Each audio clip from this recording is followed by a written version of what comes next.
You know wrestlers. I'm assuming you do. Otherwise, boy, have you got the wrong channel. Wrestlers are giant personalities who eat steel chairs for breakfast, cut promos that could make your grandma clutch her pearls at ringside.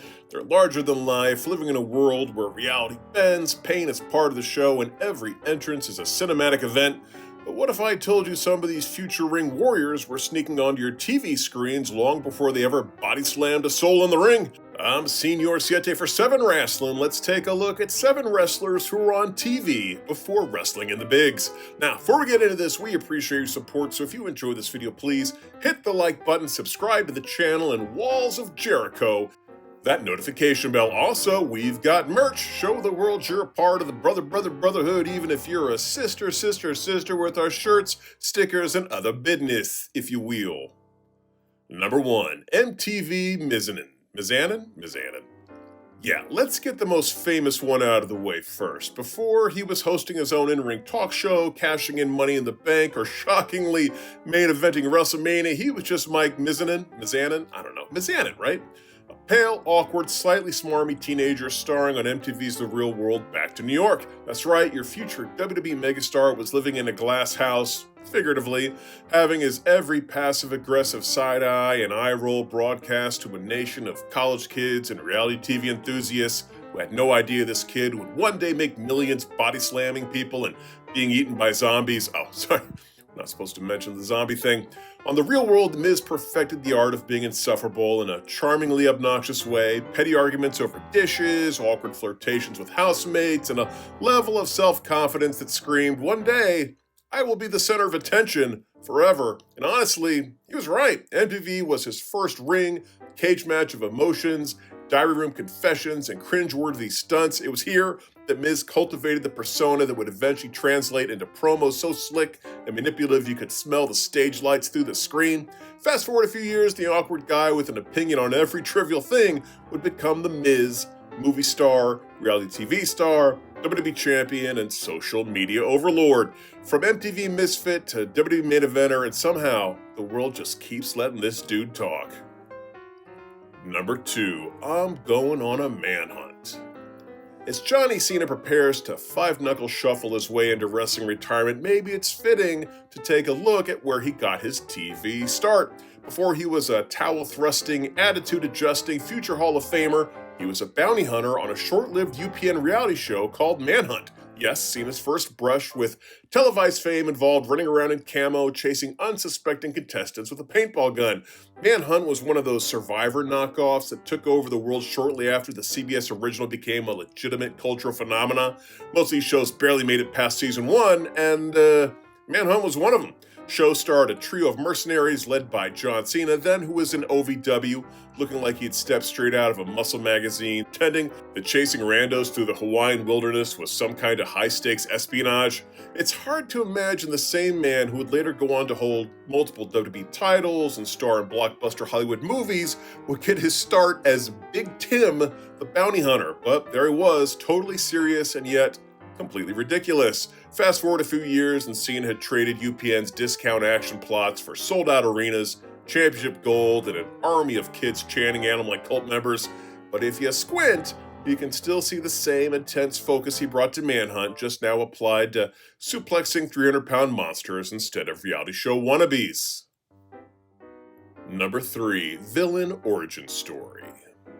Before he was the smuggest heel in wrestling history, before he was swinging a diamond ring and scamming your favorite wrestling podcast, Maxwell Jacob Friedman was just a precocious little kid on daytime TV.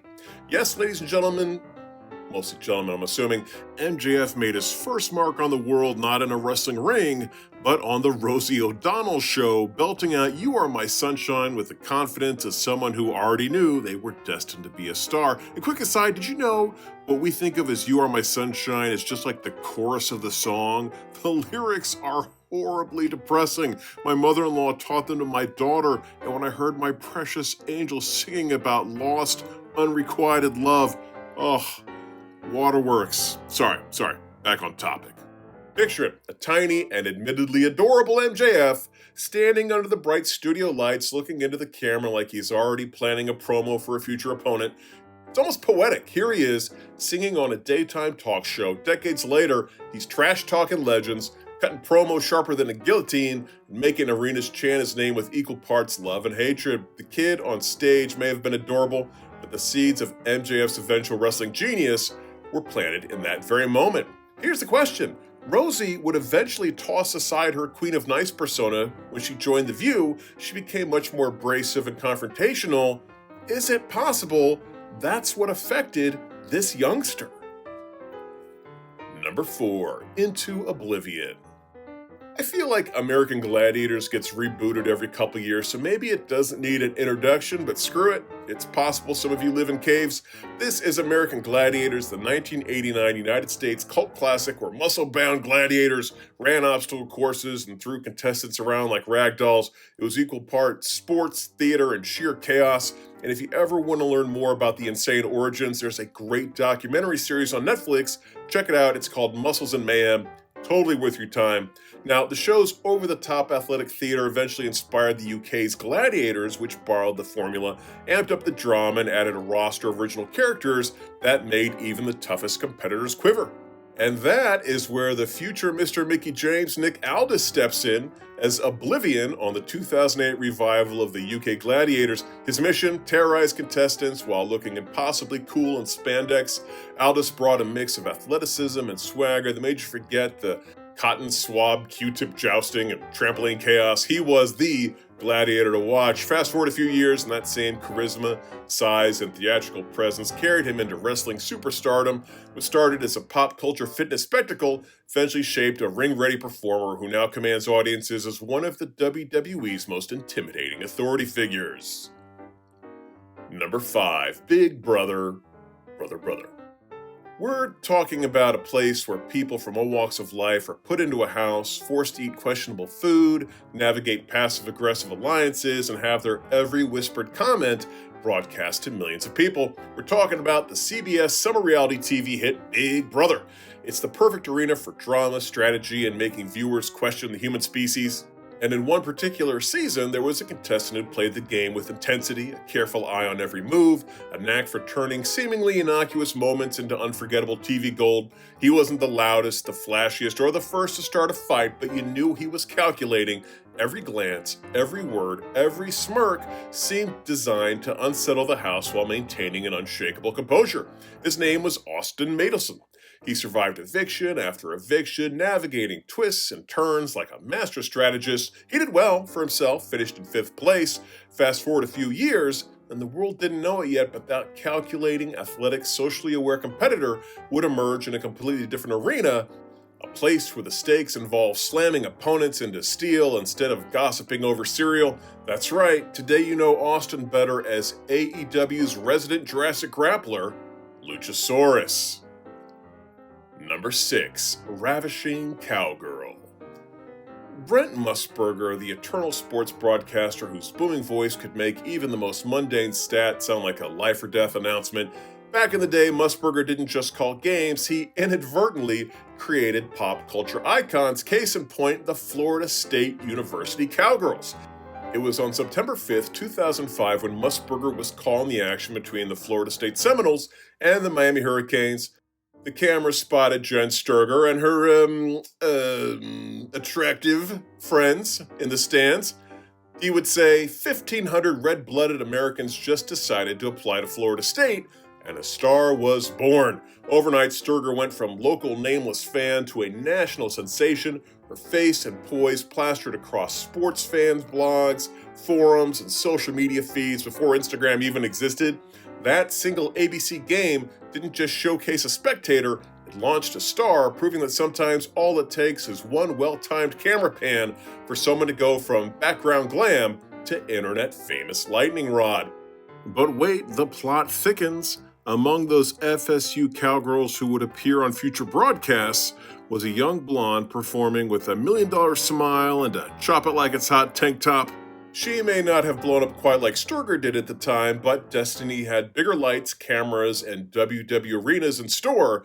Years later, she would step into the squared circle as Lana, delivering promos with the kind of confidence only someone who once had millions of football fans staring at her could muster. So thank you, Brent Musburger, for your unintentional cultural impact. Without your lingering shots and exuberant commentary, Jen Sturger might not have become famous, and the world might have missed seeing the ravishing Russian Lana evolve from sideline sparkle to WWE's villainous extraordinaire.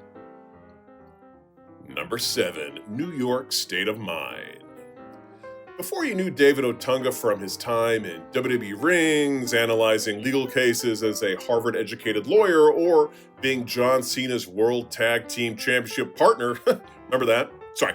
Before he was doing all that, he was competing for reality TV star's affection on VH1. That's right, Otunga was one of the contestants on I Love You, New York 2, starring the larger-than-life Tiffany New York Pollard, and he went by the charming nickname Punk, a name that I can't think of a worse word to describe a Harvard-educated lawyer. Also, if this is I Love New York 2, clearly the first one didn't stick. What a sham.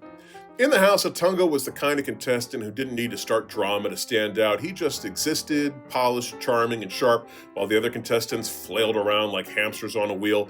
Every wink, every clever quip, every quiet smirk was a masterclass in low-key dominance, basically WWE heel prep 101. And the best part, he had the brains to back it up, leaving fans and fellow contestants alike wondering if they were there for love or just to watch someone quietly run the game. When it was all said and done, it didn't really matter. That VH1 house guest turned lawyer wrestler hybrid was suplexing reality and wrestling alike. Well, there's our list, and I leave out any other wrestlers who were on TV before hitting the wrestling big time. So please let us know in the comments section below. Also, if you enjoyed this video, please hit the like button, subscribe to the channel, and 5-knuckle shuffle that notification bell. Until next time, I'm Senor Siete for 7 Wrestling saying bye-bye.